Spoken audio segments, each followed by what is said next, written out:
Another pricing story was also along the lines of looking at a business and just looking at what they were charging. And, I was curious. I said, how did you come up with those current rates? And they said, well, we just look at what our competitors charge. And so we want to be competitive, so we charge the same. I said, so you've assumed that your competitors are making money. They said, well, they must be. They've just bought a new car and they've got a big house. I'm like, just because people have got big cars and big houses doesn't mean they're making money. It just means they're most probably more in debt. Anyway, I had a look through it, and the way they'd been trending over the last 3 years, their margins were getting tighter and tighter and tighter. They were making less and less money. And eventually I said, look, you need to put up your prices. And she said, Sam, I can't. I cannot put up my prices. Nobody will buy from me.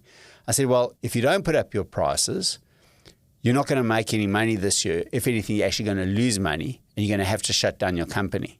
She goes, well, if that's the case, then I'll have to shut down my company. So I said, okay, so you're willing to shut down your business? She said, yes. I said, okay, great. I said, well, help me. We can do it quicker. What we're going to do is we're going to put up your prices so nobody buys from you, and you can go broke within 6 months instead of over 2 years, and you can start again. And she said, well, that's not very funny. I said, I know it's not funny. Going broke is not fun. Anyway, she said, okay, I suppose I better put up my prices. The most bizarre thing happened. She put up her prices, and we did it in a really good way. So most people do it wrong, right? Most people say, oh, due to all of these situations, we've now had no choice but to put our prices up here. We did it totally a different way. We made a really exciting announcement about all the new things we were doing, improvements to our services, etc. And then, and by the way, our prices are going up. She had 2 of her major clients pick up the phone and go, oh my goodness, I can't believe it's taking you so long to put your prices up. We've always known you're too cheap.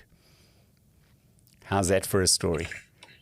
How's that for a story? They bloody well knew, but she just had this belief that it wasn't the case.